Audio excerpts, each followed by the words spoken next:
जय हिंद आप सभी को। देखिए इस वीडियो में हम एमपी पुलिस का हाल ही में जो एग्ज़ाम चल रहा उसमें से 12 अगस्त से लेके 20 अगस्त तक की सभी शिफ्टों पर पूछे गए प्रश्नों पर आधारित मैथ्स के स्पेशल क्वेश्चंस देखने वाले हैं। और ये टारगेट 30/30 का आपका रहेगा। और यहाँ पे ये वो सभी क्वेश्चन है जो अब तक की सभी शिफ्टों में पूछे गए हैं, उन पे बेस्ड मोस्ट एक्सपेक्टेड क्वेश्चंस हैं। तो वीडियो को बड़े ध्यान से आपको देखना है। जिनका भी आने वाले शिफ्टों पे एग्ज़ाम है, हम पहले क्वेश्चन से शुरू करेंगे। क्वेश्चन जो अपने हैं मॉडरेट और हार्ड लेवल के हैं, क्योंकि इजी तो आप बना ही लेंगे, तो इसलिए हम पहले क्वेश्चन से शुरू करते हैं। क्या है, प्रिया ने 12% प्रतिवर्ष की दर से एक निश्चित राशि उधार ली और उसने $.5 चक्रवृद्धि ब्याज के रूप में 2 वर्ष में अंत में 10,176 रुपये की राशि प्राप्त की। तो इसने कितनी उधार ली थी, यानी बेसिक हिसाब से मूलधन पूछ रहा है। और आपके पास सीआई दिया हुआ है, चक्रवृद्धि ब्याज, टाइम 2 वर्ष दिया है, रेट 12%। हम इसको रेट के तरीके से बनाएंगे। अगर मैं रेट देखता हूँ, क्या है अपने पास 12% है। 12% को अगर मैं कन्वर्ट कर लेता हूँ किस में, रेशियो में, तो परसेंट से अगर रेशियो में करूँगा तो 12/100 करूँगा। 12/100 को जब सॉल्व करोगे ना तो कितना आएगा, कट जाएगा ये 4 × 3 = 12 और ये 25 चौको 100, यानी 3 क्या आ गया, कटे पीटे 25 आ गया। ठीक है, यानी आप ये बोल सकते हो कि पहले अपना जो मूलधन रहा था कितना था, पहले साल के लिए 25 था। कितना था, 25। और 3 जब बढ़ गया तो कितना हो गया, क्योंकि ये 3 जोड़ दोगे, 3/25 है तो 28 हो गया। अब 2 साल की बात है तो अगले साल भी क्या होगा, 25 है, 28 हो गया। 2 साल का करोगे, दोनों का गुणा कर दो, 25 × 25 625 होता है। और 28 × 28 करोगे तो ये आपका कितना होगा, 784। यानी कि आपका लेट सपोज मूलधन जो है यूनिट में रहा होगा 625, और जब आपका उसमें से सीआई जोड़ दिए 10,176, तो कितना बन गया ये अमाउंट, मिश्रधन 784 बन गया। तो अगर मैं क्या करूं, अमाउंट यानी मिश्रधन से मूलधन को घटा दूं तो ब्याज पता चल जाएगा। तो अगर मैं 784 में 625 घटाता हूं तो इधर लिख देता हूं, तो क्या आएगा आपका, 159 आएगा। ठीक है, अगर आप 784 में 625 घटाते हो, और ये 159 जो वैल्यू है ना, किसकी है, सीआई की है, 10,176 की। तो यहाँ से हम क्या करेंगे, एक की वैल्यू रख के, और 625 तो अपने आप में आपका मूलधन पी के बराबर है, तो पी निकाल लेंगे। कैसे करेंगे आइए समझते हैं। देखो सबसे पहले अपन क्या करेंगे, 10,176 बटे 159 करेंगे, तो यहाँ से एक की वैल्यू आएगी, और गुणे 625 कर देंगे, यही तो आपका मूलधन था। तो ये आपका आंसर आ जाएगा। ठीक है, जब इसको सॉल्व करोगे ना तो ये आपका किससे कटेगा, ये आपका 159 जो कटेगा आपका कितनी बार कट जाएगा, 64 बार कट जाएगा। डायरेक्ट काटो या फिर 3 से आप काट के खुद भी देखना, सॉल्व करना। आपका ये 3 × 5 = 15, लेकिन जगह कम होने की वजह से मैं डायरेक्ट काट रहा हूँ 64 से। अब बचा क्या आपके पास, 64 × 625 बटा, और 64 × 625 जब आप करोगे ना तो आपके पास क्या आएगा, 40,000 आएगा। 64 × 625 क्या आएगा, 40,000 आएगा, और यही आपका मूलधन हो जाएगा। क्वेश्चन को रिवाइज करके कैलकुलेशन खुद से करनी है, करके आप देखना। ठीक है, अगला क्वेश्चन देखेंगे। अगला क्वेश्चन आपके सामने है कि निम्नलिखित में से प्रश्न चिन्ह के स्थान पे क्या आएगा। अब आपके पास ये इक्वेशन दी हुई है, सिंपल सा क्वेश्चन है, बोर्डमास रूल से आपको करना है इसको। क्या लिखा है, 4,400 का 40%।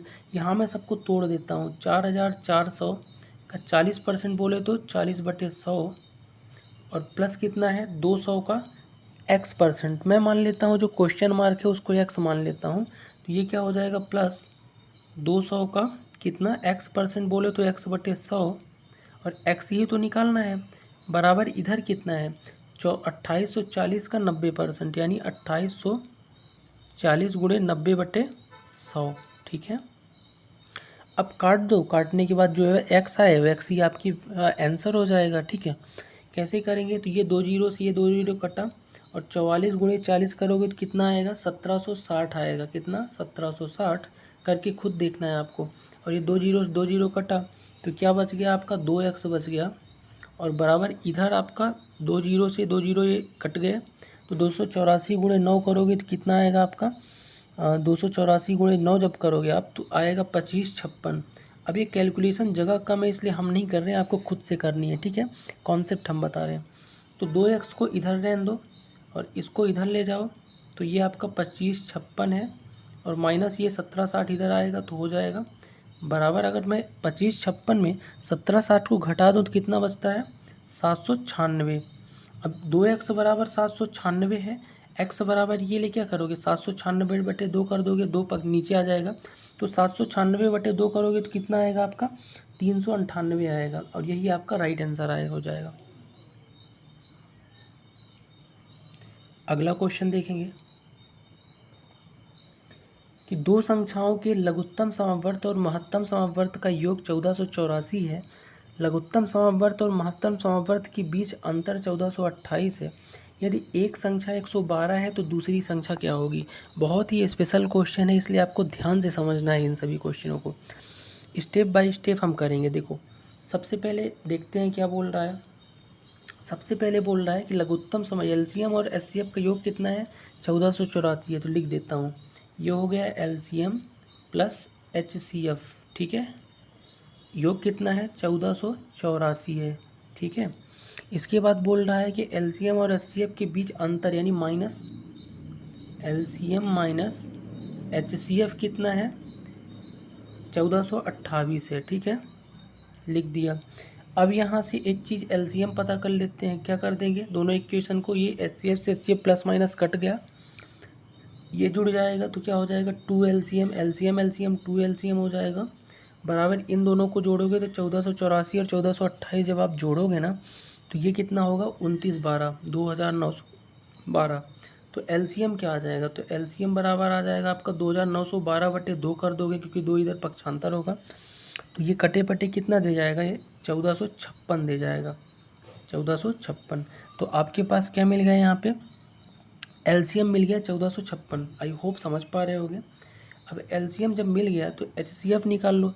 एचसीएफ निकालने के लिए क्या करोगे, एलसीएम की वैल्यू पुट कर दोगे। देखो एलसीएम प्लस एचसीएफ क्या है 1484 है, जिसमें से एलसीएम क्या है 1456 है, तो 1456 में 1484 जब आप घटा दोगे तो एचसीएफ मिल जाएगा, तो कितना आएगा आपका 28 आएगा।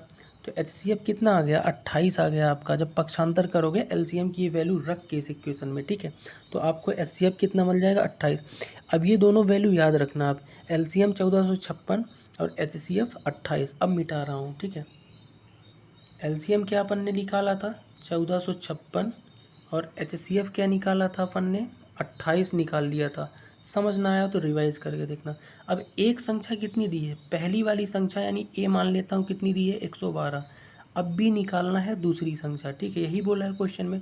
तो आपको एक चीज़ पता है कि संख्याओं का गुणनफल उसके एलसीएम और एचसीएफ के बराबर होता है, तो इसी फॉर्मेट से अपन निकालेंगे इसको।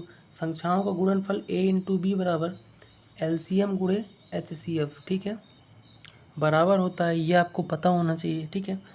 तो ये आपकी पहली संख्या क्या है 112 गुणे बी बराबर एलसीएम कितना है आपका 1456 है, गुणे एचसीएफ कितना है 28 है। अब इस वाले को बी निकालने के लिए 112 को नीचे पक्षांतर कर दूंगा, तो 1456 गुणे 28/112 हो जाएगा। जब इसको आप सॉल्व करोगे तो ये 28 चौको 112, ठीक है। अब ये 4 से कट जाएगा, 4 3 12, 2 बचा, 4 छंग 24, 4 चौको 16, यानी कि 364 इसका राइट आंसर आया, करके देख लेना, ठीक है। तो दूसरी संख्या क्या हो जाएगी 364। स्पेशल क्वेश्चन है इसलिए आपको मैं कॉन्सेप्ट यहाँ पे बताने पे फोकस कर रहा हूँ, सॉल्व तो आप खुद से कर लोगे। नेक्स्ट क्वेश्चन है कि एक व्यक्ति अपने कपड़ों पर 15% छूट प्रदान करता है, वह उन ग्राहकों को कम कीमत पर 10% अतिरिक्त छूट प्रदान करता है जो नकद भुगतान करते हैं। तो 3600 रुपये की जैकेट के लिए ग्राहक को कितना भुगतान करना होगा। देखो आपको बोला है यहाँ पे कि एक बंदा है जो 3600 की एक जैकेट बेचता है, कितने की 3600 की, लेकिन ये इसका एमपी है, एमपी बोले तो अंकित मूल्य, मार्क प्राइस। इसमें से ये क्या करता है, अगर कोई नगद आपको पैसे देता है इसको तो 15% तो पहले छूट देता है, फिर बाद में 10% की अतिरिक्त छूट देता है। तो अगर मैं 3600 का 15% निकालूं, या फिर डायरेक्ट मैं क्या कर सकता हूँ 3600 का 85% बोल सकता हूँ, ना कि 15% निकाल के, क्योंकि 15 और 85, अगर 15 निकाल दूंगा 100% में तो 85% बचेगा, तो एक्चुअल वैल्यू आपकी क्या बचेगी 3600 की 85% ही बचेगी। इसी तरह से फिर आपकी 10% और निकालना है, तो 10% अगला करने के लिए 100 में से अगर 10%, 85 से मत निकालना, 100 से 10 चला गया तो कितना बचा 90/100 बचा, 90%। 2 जीरो कटा, 1 जीरो कटा, 5 दूनी 10, 5 17 हम 85 और 2 से 18 दूनी 36, 18 सत्ते 126। ये आपका क्या आ गया फाइनल वैल्यू सेलिंग प्राइस 18 गुणे 7 यानी 126 गुणे 9। तो 126 गुणे 9 करोगे तो आपका यहाँ पे आंसर मिल जाएगा। ठीक है, 1817 है, सॉरी 1817 है, तो 18 गुणे 17 एक बार ढंग से लिख देता हूँ। देखो सेलिंग प्राइस आपको निकालनी है तो सबसे पहले एमपी कितना दिया है 3600, 3600 का 15% पहले ही छूट दे देता हूँ तो बचता कितना है 85% यानी 85/100। फिर 10% और छूट देता हूँ तो 100 में दोगे वापस से तो 10% दे दोगे तो 90 बचेगा, तो 90/100। 2 जीरो कटा, 0 कटा, 5 दूनी 10, 5 17 हम 85, 2 1 कम 2, 18 दूनी 36, 18 गुणे 17 और गुणे 9। तो एसपी क्या आ जाएगा आपका 18 गुणे 17 गुणे 9। आई होप आप ये समझ पा रहे होगे।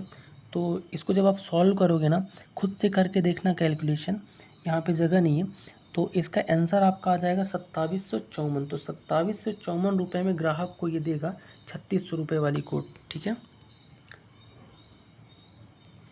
नेक्स्ट क्वेश्चन देखेंगे। क्वेश्चन नंबर 6 है कि 8 पेंसिल, 5 पेन और 3 रबड़ का मूल्य 111 रुपये है। 9 पेंसिल, 6 पेन और 5 रबड़ का मूल्य 130 रुपये है। 16 पेंसिल, 11 पेन और 3 रबड़ का मूल्य 221 रुपये है। तो 39 पेंसिल, 26 पेन और 13 रबड़ का मूल्य बताना है। ठीक है, कैसे करोगे समझते हैं। मैं मान लेता हूँ कि आपकी पेंसिल क्या रही होगी एक्स, पेन आपका वाई और रबड़ को अपन जेड मान लेते हैं एक्स वाई जेड। अब कैलकुलेशन के हिसाब से करना शुरू करते हैं। ठीक है, एक एक कैलकुलेशन को उठा के। पहली वाली कैलकुलेशन क्या बोल रही है 8 पेंसिल, 5 पेन और 3 रबड़ यानी 8x प्लस पेंसिल यानी pen sorry 5y plus 3 z, 3 रबड़ है ना ये वाली, तो 3 जेड बराबर कितना 100, इसको जेड बना देता हूँ 111। अगला इक्वेशन देखता हूँ 9 पेंसिल, 6 पेन और 5 रबड़ यानी 9x plus 6y plus 5 Z, क्या हो जाता है ये 5 जेड 130 रुपये। ठीक है, लिख देता हूँ। अगला क्या है 16 पेंसिल, 11 पेन और 3 रबड़ यानी 16x plus 11y plus 3 Z बराबर कितना है 221 है। ठीक है, अब कुछ नहीं करना, आपको सबको जोड़ लेना है। जोड़ लेता हूँ तो एक्स एक्स जोड़ोगे 16 9 25, 25 8 33, 33x प्लस 11 6 17 5 22 22 प्लस 5 3 8 3 11 11 जेड बराबर इन सबको जोड़ोगे 2 2 400, 30 20 50 10 60 1 61 यानी कि 1 62, तो 462 हो जाएगा। ठीक है, तो 33x plus 22 by plus 11 Z बराबर 462 है। अब कुछ नहीं करना, यहाँ से आपको कॉमन ले लेना है। क्या ले लेना है कॉमन ले लेना है 11, इधर से भी 11 कॉमन ले लेना है और इधर से भी 11 कॉमन ले लेना है। तो जब 11 कॉमन लोगे तो यहाँ क्या बचेगा अंदर 3x, 11 3 33 हो जाएगा, तो 3x plus 2y plus Z बचेगा और 11 से इसको काट दोगे, दोनों तरफ से 11 भागा दे दिए तो 11 चौको 44, 11 दूनी 22। ठीक है, तो 42 आ जाएगा यानी x plus y plus z बराबर क्या आ गया आपका यहाँ से 42 आ गया, sorry 3x plus 2y plus Z, क्योंकि 11 कॉमन लिए तो 11 3 33, 3x बचा प्लस 2y प्लस जेड बराबर 42। इसको मिटा रहा हूँ, आई होप यहाँ तक आप समझ गए होंगे। तो 3x plus 2y plus z बराबर क्या आया आपका 42 आया। ठीक है, अब आपको निकालना क्या है, निकालना है 39 पेंसिल, 26 पेन और 13 रबड़। तो अपन को कुछ भी नहीं करना है, दोनों पक्षों में 13 का वापस से क्या कर देना है गुणा कर देना है, क्योंकि 13 का गुणा करूँगा तो ये 39 26 और 13 बन जाएगा। 13 का इधर गुणा करूँगा तो 13 तिया 39x प्लस 13 दूनी 26y प्लस 13 जेड बराबर 42 गुणे 13 कर दोगे तो कितना आएगा 42 दहम 420 और 42 तिहाई 4 तिहाई 120, 2 तिहाई 6 126, यानी कि आपका कितना हो जाएगा ये आपका हो जाएगा 546। ठीक है, यानी कि 546 आपका 39 पेंसिल, 26 पेन और 13 रबड़ का मूल्य है 546। तो राइट आंसर 546 हो जाएगा। कॉन्सेप्ट आप रिवाइज करके एक बार और समझ लेना, कैलकुलेशन खुद से करना। ठीक है, अगला है 13 का वो लघुत्तम समावर्त क्या होगा जो 6, 8, 10 और 12 से विभाजित करने पर शेष फल के रूप में 1, 3, 5, 7 दे। इस क्वेश्चन को हम डायरेक्ट बनाएंगे बेसिक तरीके से, है ना, ट्रिक तरीके से। आपको पता है कि 13 का लघुत्तम समावर्त जो भी होगा 13 से पूरी तरीके से कटेगा। ऑप्शन 13 से पूरी तरीके से कटना चाहिए। अब अगर मैं पहले ऑप्शन के देखता हूँ 725 को, तो क्या 725 13 से कटेगा? आप कहोगे 13 से नहीं कटेगा, 13 पचे 65, 7 72 इन 75 हो गया, नहीं कटा। अगला है 715, तो 715 क्या 13 से कटेगा? हाँ बिल्कुल कटेगा, 13 पचे 65, 6 बच गया, 13 पचे 65, यानी 715 ही आपका राइट आंसर आ जाएगा। लघुत्तम समावर्त वही है जिससे ऑप्शन आपका कट जाए, ठीक है। तो डायरेक्ट इसका आंसर 715 हो जाएगा। अगला क्वेश्चन देखेंगे। एक दुकानदार 50% और 20% की दो क्रमिक छूट देने के बाद अपनी वस्तु बेचता है। यदि वस्तु का अंकित मूल्य क्रय मूल्य से 80% अधिक है तो उसकी हानि क्या होगी? देखो तीन चीज़ें हैं, एक है सीपी क्रय मूल्य, दूसरा है एमपी यानी कि अंकित मूल्य, और तीसरा है एसपी यानी सेलिंग प्राइस, ठीक है, विक्रय मूल्य, ठीक है। तो ये बोल रहा है कि मैं मान लेता हूँ माना सीपी यानी क्रय मूल्य 100 रहा होगा, तब 80% अधिक। देखो अंकित मूल्य जो है ना क्रय मूल्य से 80% अधिक रखता है। अगर मैंने मान लिया कि माना अपना क्रय मूल्य 100 रहा, तो अंकित मूल्य क्या हो जाएगा? 80% अधिक कितना हो जाएगा? 180 हो जाएगा। अब कह रहा है कि अंकित मूल्य पे ही हमेशा छूट दी जाती है, तो पहले 50% फिर 20% की दो क्रमिक छूट देता है, फिर वस्तु को बेचता है, तो सेलिंग प्राइस क्या आएगी? 180 पे अपन जब दो छूट दे देंगे तब सेलिंग प्राइस आएगी, तो दे देते हैं। तो पहली छूट देंगे 50% की, तो 180 का 50% होता है 90, तो 90 की छूट दे दिया, तो बता कितना? 90 ही बचा। अब 90 में भी 20% अपन छूट दे रहे हैं, तो 90 का 20% कितना होता है? 10%, 9 होता है, 20% 18, यानी 90 में भी 18 घटा देंगे तो 72 आएगा, और 72 ही आपका क्या होगा? सेलिंग प्राइस होगी, यानी कि विक्रय मूल्य। अब 100 की चीज़ थी, उसने 72 में बेचा है, तो हानि परसेंट बताना है, तो कितने की हानि हुई? तो आप कहोगे 28 की हानि हुई, 100 में हुई क्रय मूल्य, और परसेंट के लिए गुणे 100, 100 से 100 कटा तो 28%, 28% की इसको हानि हुई, ठीक है। अगला क्वेश्चन है कि एक निश्चित वार्षिक चक्रवृद्धि ब्याज दर पर 10,000 रुपये की राशि 2 वर्षों में 12,100 रुपये हो जाती है। 4 वर्ष बाद मिश्र धन बताना है, यानी कि आपको 4 वर्ष का सीआई निकाल के मूलधन में जोड़ देना है, वही आपका मिश्र धन हो जाएगा। मूलधन में जब आप चीज़ चक्रवृद्धि ब्याज को जोड़ दोगे, तो करते हैं इसको। देखो सबसे पहले तो आपको रेट दिया नहीं है, रेट कैसे पता करोगे? समझो 10,000 की राशि 2 वर्षों में कितनी हो जाती है? 12,100, तो सीधा सीधा दिख रहा है कि रेट कितना है आपका? 10% है, क्योंकि 10% होगा तभी ना सीआई की दर से 10 दूनी 20%, यानी 10% 1,000 होगा, 2 साल का 2,000, और इसका भी 100, तो 10% सीधा सीधा दिख रहा है। तो अब 10% अगर आपको मिल गया, तो इसी मूलधन पे 10,000 पे 4 साल का आप क्या करोगे?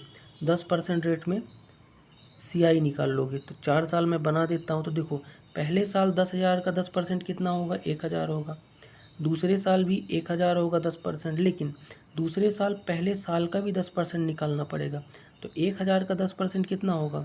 100 होगा। अब तीसरे साल को फिर शुरू से करना पड़ेगा कि इस 10,000 का 10% 1,000 होगा, फिर इस 1,000 का 10% 100 होगा, फिर इस 1,000 का 10% 100 होगा, फिर इस 100 का भी 10% 10 होगा। अब चौथे साल में फिर शुरू से करना पड़ेगा, 10,000 का 10% 1,000, इस वाले का पहले साल का 1,000 का 10% 100, अगले वाले का 1,000 का 10% 100, फिर अगले वाले का 100 का 10% 10, इसी तरह से इसका भी आप लोगे 10% 100, फिर 10 10 करते करते आपका जब सबको जोड़ोगे ना, तो अप्रॉक्सीमेशन से भी जोड़ सकते हो कि 1,000 1,000 2,000 3,000 4,000, 4,000 तो ये हो गए, ठीक। साथ में 100 200 300 400 500 600 700, तो 600 तक आपकी ये वैल्यू हो गई, यानी 4,600 लगभग आपका क्या हुआ? सीआई हुआ होगा, तो एक्चुअल में और ज़्यादा।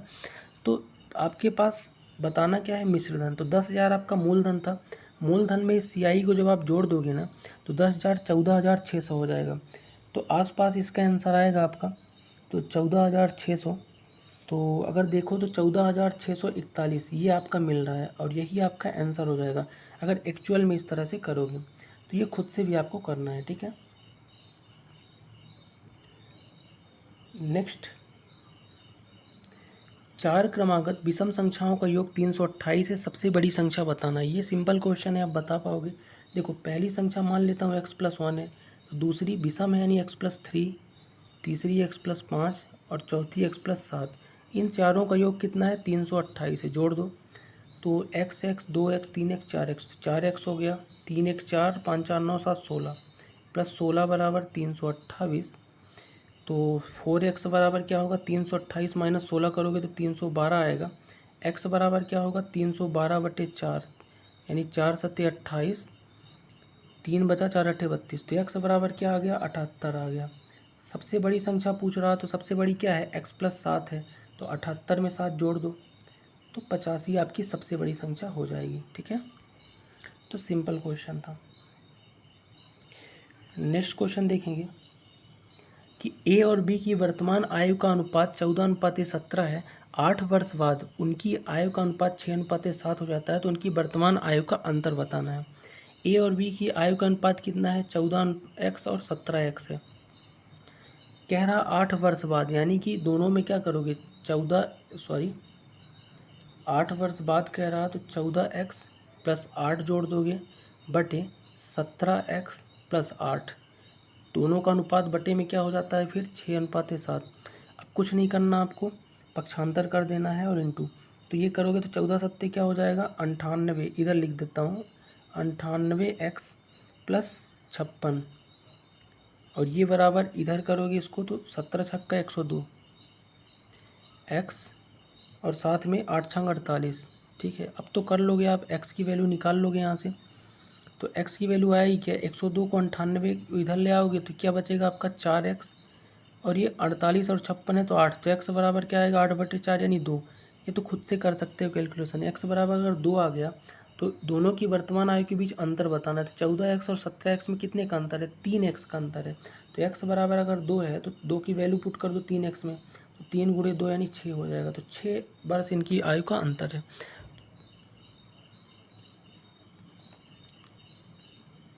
नेक्स्ट, आयताकार मैदान की लंबाई और चौड़ाई क्रमशः 80 मीटर और 60 मीटर है। इसके बाहर 2 मीटर चौड़ा पथ है। पथ को बाहर से घेरने के लिए कितने तार की आवश्यकता होगी, ये पूछ रहा है आपसे। ठीक है, कैसे करोगे इसको तो समझते हैं। देखो आयताकार एक लेट सपोज मैदान है ये, ठीक, जिसकी लंबाई कितनी है? 80 है और चौड़ाई 60 है। अब कह रहा है कि इसके बाहर तरफ 2 मीटर चौड़ा एक क्या है? पथ है। 2 मीटर चौड़ा क्या है? पथ है। इस तरह से 2 मीटर है ना, इधर से भी 2 मीटर है, इधर से भी 2 मीटर, इधर से भी 2 मीटर और इधर से भी 2 मीटर। अगर इस तरह से है तो बाहर वाला जो पथ होगा इसकी लंबाई चौड़ाई क्या होगी?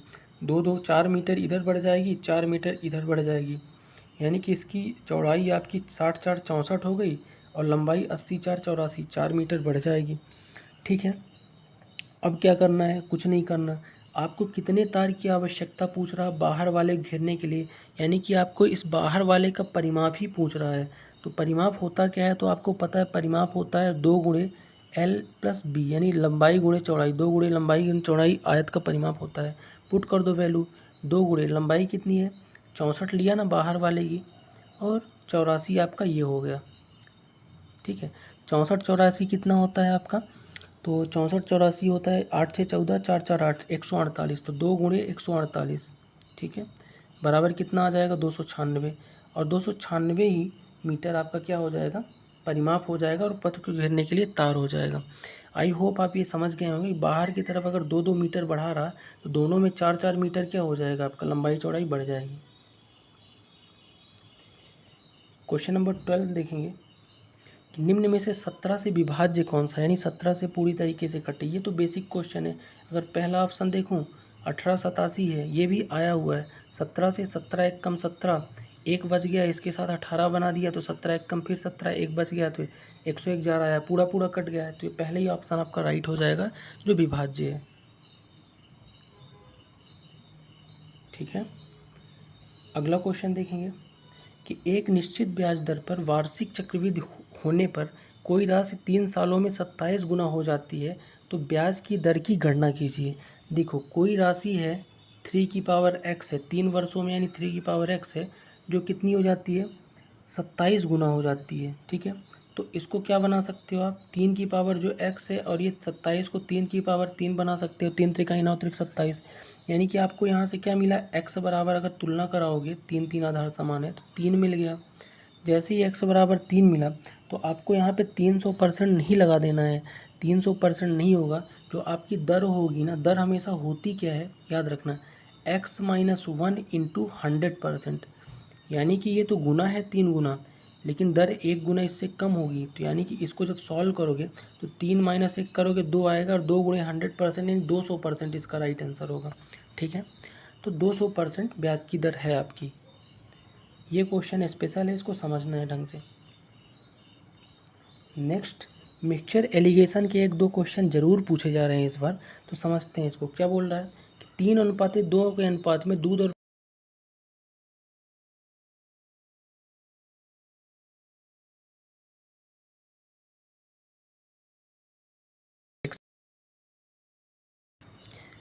क्या बोल रहा है कि देखो यहाँ पे सबसे पहले 2 लीटर आपका द्रव है, जिसको 3:2 में दूध और पानी में कन्वर्ट करने में, 2 लीटर को क्या लिख सकता हूँ, 2000 ml में तोड़ सकता हूँ, 2000 ml में, ठीक है, मिलीलीटर में आसान होगा। ये जो है मिल्क और वाटर का रेशियो क्या है, मिल्क और वाटर का 3:2 है, ठीक है। यानी कि 3:2 है, यानी कि आप बोल सकते हो 5 चौको 20 यानी 1200 ml क्या होगा आपका, मिल्क होगा, और 800 ml क्या होगा, पानी होगा। 3:2 में अगर है तो तभी ना 4 3 12 4 दूनी 8, ठीक। और एक दूसरा है आपके पास मिश्रण, जो कितना है 3 लीटर यानी 3000 ml इसको मान लेता हूँ। इसका रेशियो क्या है, 2:3 है। मिल्क वाटर का कितना है, 2:3। अब 2:3 है, यानी कि 6 दूनी ये 1200 हो जाएगा ml, और ये 6 का 1800 ml हो जाएगा। अब दोनों को मिला दो तो नए मिश्रण में दूध और पानी का रेशियो, मिल्क ये है 1200, ये 12 कितना हो जाएगा, अगर मिल्क रेशियो 12 वाटर करूँ तो 12 2400 हो जाएगा मिल्क। वाटर यहाँ कितना है 800 है, यहाँ 18, तो 18 8 2600 हो जाएगा। 0 0 2 0 कटा, 2 12 हम 24, 2 13 हम 26, यानी 12:13 आपका राइट आंसर आ गया मिल्क वाटर का।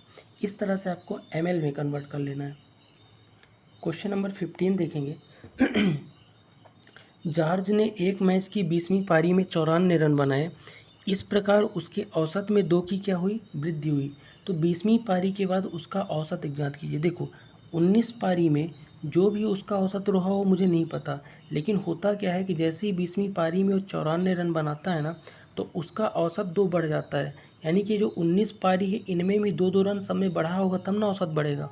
तो अगर मैं इनमें 2 2 रन बढ़ा देता हूँ तो 38 रन बढ़ा होगा, और 38 रन जो ये बढ़ा होगा इस 94 रन से ही तो लिया होगा। अगर 94 में 38 घटा देता हूँ तो क्या आएगा, 56। तो यानी एक्चुअल रेशियो अब कितना है, 56 है। कितना है, 56। तो नया औसत पूछा है 20वीं पारी के बाद, तो औसत क्या हो जाएगा, 56 ही हो जाएगा। फिर से समझो, देखो 20वीं पारी में 94 रन है, अब बढ़ता औसत कितना है, 2। तो 19 पारी में 2 2 रन इधर ट्रांसफ़र किया होगा औसत के लिए, सब में 2 2 बढ़ा होगा तब ना औसत 2 बढ़ा होगा।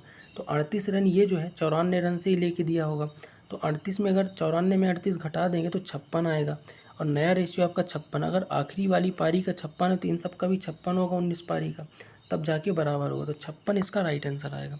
आई होप आप समझ गए होंगे। क्वेश्चन नंबर 16 देखेंगे कि 18 सेंटीमीटर आधार और 21 सेंटीमीटर ऊंचाई वाले त्रिभुज का क्षेत्रफल। ये सिंपल क्वेश्चन है, क्योंकि त्रिभुज का क्षेत्रफल होता क्या है आपको पता है कि 1/2 गुणे बेस इंटू हाइट होता है। सब कुछ दिया है, 1/2 बेस कितना है 18 दिया है, हाइट 21 दिया है, 2 नम्मा 18, 21 नम्मा क्या होगा, वही आपका आंसर हो जाएगा। 21 नम्मा होता क्या है, तो 21 नम्मा होता है 189, तो 189 आपका राइट आंसर आ जाएगा। ठीक, अगला क्वेश्चन देखेंगे। एज वाला क्वेश्चन है कि एक पिता की वर्तमान आय उसके पुत्र की आय की 5 गुनी है। अब से 5 वर्ष बाद यदि पुत्र उसके पिता की आयु का 70 वर्ष है, तो वर्तमान में कितने वर्ष बाद पिता की आयु पुत्र की आयु की 3 गुनी हो जाएगी। सिंपल सा ये बोल रहा है कि पिता और पुत्र की समझते हैं एक लाइन, ठीक है। बोल रहा है कि पिता और पुत्र की आयु जो है ना, पुत्र अगर x है तो पिता कितना है 5x है, ठीक है। क्वेश्चन बोला है अब से 5 वर्ष बाद, यानी कि ये आपका x+5 हो जाएगा पुत्र, और ये आपका 5x+5 हो जाएगा पिता। अब से 5 वर्ष बाद होता क्या है कि दोनों का आयु का योग 70 हो जाता है, यानी दोनों को जोड़ दो 70। अब यहाँ से x निकाल लो, तो ये 5x और 6x 6x हो जाएगा, और 5 5 10 बराबर 70। तो 6x बराबर क्या आएगा 70, ये 10 इधर पक्षांतर होगा, 70 माइनस 10 60 आ जाएगा। तो x बराबर क्या आएगा 60/6 यानी 10 आ गया यहाँ से, ठीक है। x बराबर क्या आ गया 10 आ गया। x बराबर जब 10 आया तो इनकी आप वर्तमान आयु बता सकते हो कैसे, x की वैल्यू यहाँ पुट करके। तो यहाँ मैं लिख देता हूँ, तो ये हो गया 10 साल का, और ये 5x रखोगे तो 15 50 हो जाएगा। अब पूछ क्या रहा, लास्ट लाइन देखते हैं कि वर्तमान से कितने वर्ष बाद पिता की आयु पुत्र की आयु की 3 गुनी हो जाएगी। अगर मैं इसको 10 साल आगे बढ़ा दूँ तो ये कितने साल का हो जाएगा, 20 साल का पुत्र होगा अगर 10 वर्ष बढ़ा दूँ, और 10 साल इसमें भी जोड़ दो तो ये 60 का हो जाएगा, और 20 तिहाई 60, यानी कि पिता जो है पुत्र से 3 गुना हो गया 10 वर्ष बाद। इसीलिए 10 वर्ष बाद इसका राइट आंसर हो जाएगा कि वर्तमान से 10 वर्ष बाद जो होगा, अगर 10 10 जोड़ दूँ तो पुत्र से पिता जो है 3 गुना हो जाएगा। आई होप ये चीज़ें आप समझ गए होंगे। और ये था आज का पूरा वीडियो सेगमेंट, जो अभी तक के कुछ स्पेशल क्वेश्चन आपके पूछे गए हैं इस बार के एग्ज़ाम में। और आशा करता हूँ कि आपको ये वीडियो पसंद आया होगा। और बाकी अगर वीडियो पसंद आया हो तो आप एक कमेंट बॉक्स में कमेंट करके बता सकते हैं। मिलते हैं नेक्स्ट वीडियो में, तब तक के लिए।